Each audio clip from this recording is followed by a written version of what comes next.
Hey there, and welcome back to Lesson 3 on kicking comparison, or maybe just getting more in control of comparison. Okay, so we've talked about all the negatives of comparison, and actually, I'm sure you've thought of many more negatives because there's no way I could come up with a comprehensive list of the ways comparison can trigger us, or derail us, or just otherwise make us feel less than.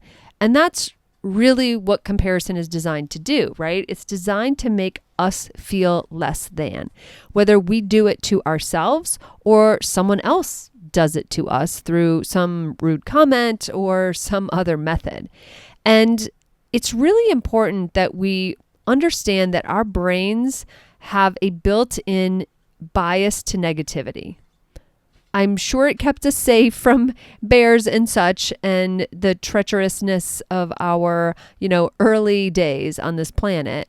However, it really just messes with our brains right now because for some twisted reason, we are more comfortable, or maybe it's more familiar, when we push ourselves down or lift someone else up. And sometimes in the comparison game that it is, sometimes lifting the other person up and putting them on a pedestal can be very dangerous, obviously, because we're making them maybe even out to be more than they are. Maybe if we would tell them, like if we had such a relationship or whatever, and we'd be like, oh my God, I always thought, you were so much better than me and that person would be like, what are you talking about? Like, I struggle with this and that and the other. And so again, it's putting someone on a pedestal and their highlight reel on a pedestal and then comparing our worst day to their best day. Okay. So we get that. But speaking of pedestals and putting people up there or comparing to people like that, every once in a while, we can use this comparison to our benefit. And yes, I am talking about using the comparison as a tool for motivation and even learning rather than completely discouraging us to the point we can't get out of bed on a Monday morning, okay? So when we think about how we want to use it to our advantage, I want you to be really careful with this because while I think that this can be really impactful, I also think it's a slippery slope. Because let's say we're watching something live in person and we see some beautiful run, doesn't matter what ring it's in, some beautiful run, and we're like, yes, I want to be like that. Okay. Well, the great thing is that can motivate us to hit the training room, right? Go back into the training building, grab that cheese stick, at least once a day, maybe more. It can really reignite our passion, our motivation, our push, and maybe even it inspires us to put some discipline in place. Maybe we do the game that is what would so-and-so do if on their particular Monday morning, what would they be doing? And so in all of those ways, it can be really good. But here's where I want just a little bit of care to be taken. Whomever you are watching did not just magically wake up one day and that was their end result. Okay. It took time.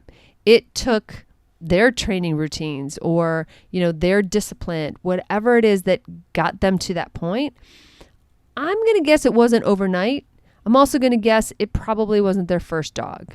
Okay. They might have had a fantastic first dog and had a lot of success with their first dog. Not saying that. What I'm saying is be careful that you put in place these actions, but don't really feel like you're at their level a month later and then you're disappointed. Okay. So again, be aware if you are watching someone in the ring and they're amazeballs and you want to be everything like them and you want to do what they do and all that. I don't care if you own the litter mate that was born, an hour earlier, it's still going to take you some time.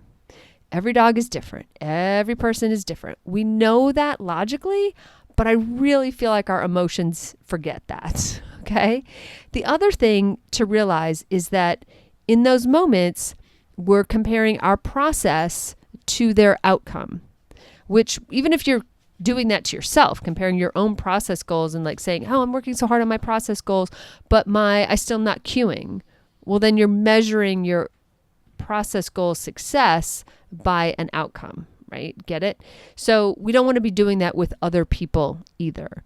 So we want to figure out then how we do that in a really healthy way that doesn't make it worse, right? I mean, we're not about figuring out this whole comparison trap just to make it sneaky or worse on us later. That's not the point. Okay. So I want you to kind of think about how we're going to like observe and learn and apply what we see rather than compare and despair, okay? Because I think that's where a lot of us start off in this comparison thing. And we're like, yes, true. Comparison is the thief of joy. It's evil. It must be banished. And I'm going to say like, well, for the most part, maybe, but there are some things that we can learn. So let's contrast, right? Unhealthy comparison would be, I don't know, jumping to that fixed mindset and be like, oh, I'm never going to be as good as she is. Because you just get discouraged. Right? We're just like, well, if that's true, because remember, if we use words like, I'll never, then we're sitting in that fixed mindset, which says that, oh, I can't do anything about it. This is fixed. As opposed to a growth mindset that says, with effort, I can improve. Okay? So that fixed mindset says, I'll never be as good. Then, of course, discouragement is going to set up, because then your brain is going to respond with, well, then why try? Why try? It's a done deal. No point in trying. You're going to save all kinds of money on cheese sticks because you're not buying those anymore. Like, doesn't matter. Whatever you do, it doesn't matter. Okay. So let's just agree that that is unhealthy comparison. And again, this goes to, I'll never be as good as her. This goes for like, oh my God, that dog is so much better. And that litter mate is so much better. She doesn't have as much of an experience as I do. And yet she's killing it. Like, all that, I'll never be there, da da da da. When you hear that, like use that as like a clue and also a cue to go deeper and figure out like, where is this coming from? And ask yourself, is this really true? Right? Some of the work that we've already done these couple weeks. Okay. A healthy comparison would be, what can I learn? What can I learn here from her handling, from that dog, from this experience? If she has a litter mate and I know her or we're friends, like, is there a conversation we can have? You know, maybe I can say like, hey, have you ever encountered this? Is this your problem? What did you do about it? Like, can you learn from them? All right. And I get it. The dog world is what it is. There's not, all the people you can't just go up and talk to and say like, hey, give me your secrets starting with what you eat for breakfast. Okay. But I think we can learn by watching, especially by watching outside of the ring. Okay. So switch that from I'll never be as good as her to what can I learn from her handling or how she carries herself or maybe how she treats everybody or how she treats her dog or whatever. Those are the kinds of questions leading with curiosity. How I feel about curiosity. Love me some curiosity. When we lead with curiosity, then we're looking for clues. We're being open.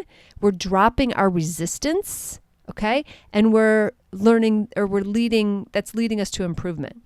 Okay. I'm going to talk a little bit about resistance. Resistance is that voice that comes up whenever someone says like, okay, well, why don't you try da da da da? And we're like, that'll never work.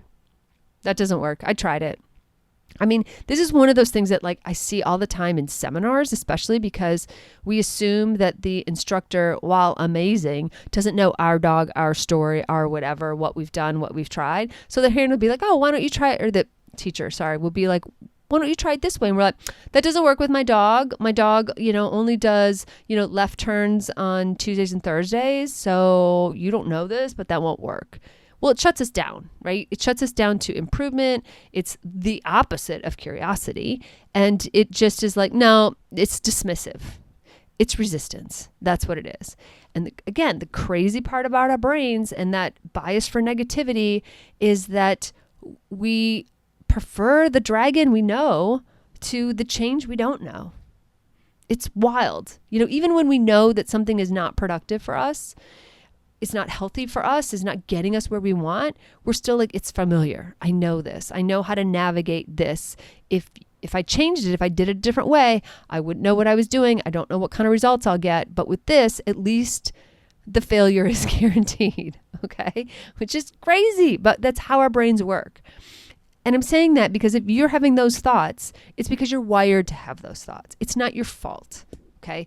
But it does mean that knowing that about ourselves means that we have to work harder to turn those things over and really push through change when it gets uncomfortable. Because that is one thing we can count on about change is it will get uncomfortable, okay? So that curiosity is often the antidote to the negativity bias, the resistance that just kind of naturally bubbles up in us every time someone says, why don't you do it different? Or every time you see a dog or a handler team or something that you want to emulate, somewhere in the back of your head, it says, yeah, you can try that, but you're not going to ever be as good as her. That's resistance. And we want to replace resistance with curiosity. And the other part of this is, I want you to think about replacing envy, no matter how positive, with education. Okay? They're both E words, so just use that. Okay? So, you envy someone, you want what they want, you respect them for it. You're not necessarily jealous of it. You're just like, oh, I want that. I want to be that. So replace that with education. Okay, great. Curiosity. How can I get there? What do I need to learn? Are there holes in my training or in my handling or in my knowledge? And I need to seek out XYZ. Like, what is it that I'm missing? How can I educate myself and put myself in a position where I'm now on a path to get to that point?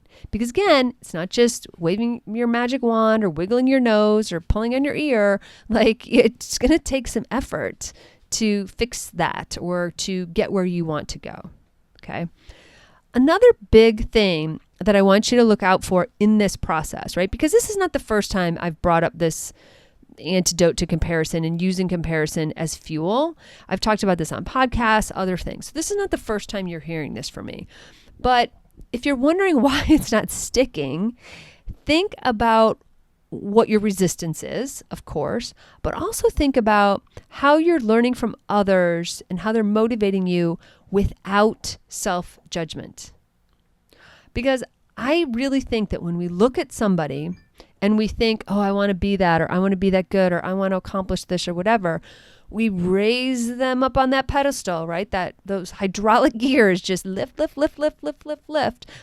up on that pedestal, which automatically makes us be lower than them. And when we put ourselves in a lower position like that, it comes with a heaping helping of self-judgment. Okay, we are now constantly, maybe not constantly, but we are now saying, like, by nature, if she's better, then I must be worse. And while you might want to improve because you're like, oh, that skill that she has is better, or her mental management is better, or her ability to, turn it on when it really counts is better. Whatever it is that you want of that, part of what's in the wanting is telling yourself that you don't have it. And while that may be true objectively in that, yes, your skill needs work, be careful that you don't go down some slippery slope of self-judgment and beat yourself up about it. Okay? Just the fact that you are recognizing that you want it and you're willing to work toward it is exactly where it needs to stop, right? No more self-analysis necessary, because again, it gets slippery. So I want you to proceed with this form of comparison for good with all of the, let's call them guardrails, that will help you use it effectively and I don't want to say properly, but kind of properly. Okay. So you got to approach this with a learning mindset, bring that curiosity, smush that resistance to the side and, observe. Like, are you observing footwork or skills or smoothness or handling or attitude, or maybe they always smile at their dogs, or who knows what. But what is it you're observing? And make a note. Like, what does it look like from the outside? Because probably that handler would describe it differently than what you are seeing. I think that's true of most of us, right? If you were to look at my handling of whatever sport, and you would say, oh my God, she's a really good like draft karting handler. Like, I really like whatever. You can't just say, oh, I want to be good like that, because it's not specific enough. What are you going to work on? Like, what is the skill? What is the thing that you are observing? Is it my body position? Is it my smoothness? Is it my timing? Is it how I try not to talk that much, like, because I get in my own way? Is it the confidence that you perceive that I have? Because I could be really nervous underneath, but you see that I have confidence on the outside. Okay. So make some notes, and I like a physical note, but make some notes about what it is that you are observing that you like about how they handle or what they're doing in the ring or what have you, right? Are you observing a connection with their dog? Maybe they're really reading each other, right? And you're like, I want that. I want my dog to read me that well. Okay, now with that goal, then you can go home, sort of break it down and figure out how to get to that connection. Again, with curiosity, education, learning, openness, okay? Openness. So you're going to turn that frustration into fascination. I'm all about the alliteration today, right? Envy into education and frustration into fascination. We're going to do the alphabet. I don't know what G is going to stand for, but we'll find out. Just kidding. I don't have a plan for G, but turn that frustration into fascination. You're going to practice the curiosity and the active observation, and really don't just walk out of the ring and be like, oh, I want to be like that handler someday. How? What aspect of her? I mean, that handler could be amazing in the ring and then go like, have a tantrum, at the lunch bar or something. Obviously I'm making that up, but like, that's not the whole picture. So be specific about what it is that you admire in that handler and that you want to bring into your own world. All right. Okay. For a little bit of homework here, I want you to identify at least 3 handlers who inspire you. And it could be for 3 different reasons or 20 different reasons. Like, it doesn't have to be for the same reason. It doesn't have to be like, oh, these 3 handlers are really good at figure 8s or blind crosses or super smooth or whatever. It can be for different things. I like this about this handler. I like this about that handler. And then I want you to write the specific things they do well. Like, what are the very specific things that you admire? All right. And what I love about doing this exercise is when we look at let's take littermates, because I think this is a really good thing to think through. So let's pretend you've got someone else out there who's got a littermate and they're in your geography. So you see them from time to time. They do the same sport as you, what have you. And because I've heard this before, I've heard the statement, oh, they're doing so well. That dog is so much further ahead than we are. Okay. Comparison. What am I going to do with that information? That is like literally not actionable. I can't do anything about like that dog is further ahead. In what way? In skills? What skills? Specific skills? What? You got to be specific, because if you're just chasing another team, or in this case, a littermate, and you just want to, quote, catch up, what are we catching up to? How are we measuring that? And in most cases, that ends up breaking down to like cues, okay? Because you don't have any other specifics. Without other specifics, you are left to compare outcomes. And I want you to hear that again. Without specifics, you are left to compare outcomes, because it's all you can see. So when you are making this list of handlers who inspire you, or maybe even dogs who inspire you, I'll take that. Get really specific about what it is that is so inspirational. Get really specific about what it is that makes you want to like get out of bed in the morning, grab the cheese stick and head on outside. What is it? Get so just get nitty gritty on it. Okay. Are they calm? Are they smooth? You can tell I'm obsessed with being smooth. Are they what? Are they what? Because again, if you are only saying, well, they're cueing all the time, how are you going to work on that? Great. Go cue all the time. Work on cue. What? That's ridiculous. That it's not actionable. And if you do that, the thing is no, on one hand, do I care? Not really, but you're going to care because you're going to drive yourself crazy because you're trying to get to something that you haven't defined. right? Like I talk about like defining what success looks like. Well, define what it is that you admire about this other person, team, dog, what have you. Okay. So only then do you really have something actionable that you can use as fuel in your own training. Because then if I know that, like, you know what, I really like the way she cues that particular move. Okay. Now I've got something I can go home and work on. I can start cueing it like she cues it and see if my dog even knows that, or if my dog looks at me like, what are you cueing? I have no idea what's happening right now. Okay. So that's specific, being smoothing out things, connection, some of those things.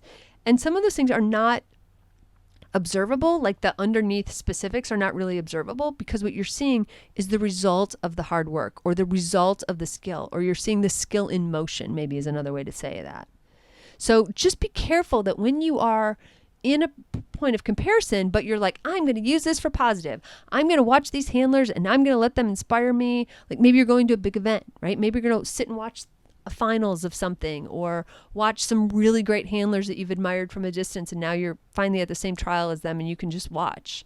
When you do that, get specific. Figure out what it is that you like about them and figure out what they're doing that you can start to emulate. All right. I still, in agility, it's a thing. I still do my blind crosses very much like this other handler that I admired that was so smooth. All right. Because that's the thing I picked up on. And I'm like, oh, that's interesting. And I can see how that's cueing their dogs. And then I played with it with my dogs and I'm like, oh my God, okay, I get it. And then I did it in class and my instructor gave me more feedback and that made it better and da da da da da da. So I can kind of trace this one thing I do back to a handler because that's where it started. But I got specific. I was like, well, what about it? It wasn't just the run. Like I actually don't remember the run. I don't even remember the first time I saw it, but I know that this handler does this thing that I then did my own version of, right? Because it's never really the exact same. And now my blind crosses look very much still not as smooth, let's be honest, because she's been doing it longer, right? It's never going to be hers. It's going to be mine. It's going to be my version of that. And it's just going to get better and better and better over the years. Okay. So that is your real homework, right? I want you to do it. Don't skip this. Don't be like, yeah, I'll think about the handlers. No. Sit down right now and think about 3 people that you admire, and it can be for completely different reasons. Maybe you admire somebody for how they are out of the ring with their dogs, or that they're always helping, or that they're always really nice to newbies that drive you completely crazy, but they're really nice and kind or something. I don't know. I'm making things up. My point is it doesn't have to necessarily be a skill all the time. It can just be like their je ne sais quoi, right? Like whatever it is that you want to emulate, but get specific. So find those 3 people and write down some things that they do well. Just be specific. And then put it into play. Work on it. Look at that list. Pick something. So if you've got 3 handlers and you did 3 things each, for what you admire about them, reach in and pick one of those 9 items and work on it. And maybe work on one a week, put it on index cards, grab an index cards out of it and be like, you know what, today I'm going to work on my blind crosses or my footwork into my figure 8, or holding my body in a certain way that, seems to really cue my dog better, and got to give it a try. But you've got to give it a good try. Don't just try it in one training session and be like, oh, my dog didn't really understand it. They seemed confused. Well, sure they were. It was different. It was new. It was something that your dogs have to get used to and have to learn. Okay. So comparison can absolutely be a launch pad instead of a trap. And that's what we want it to be, right?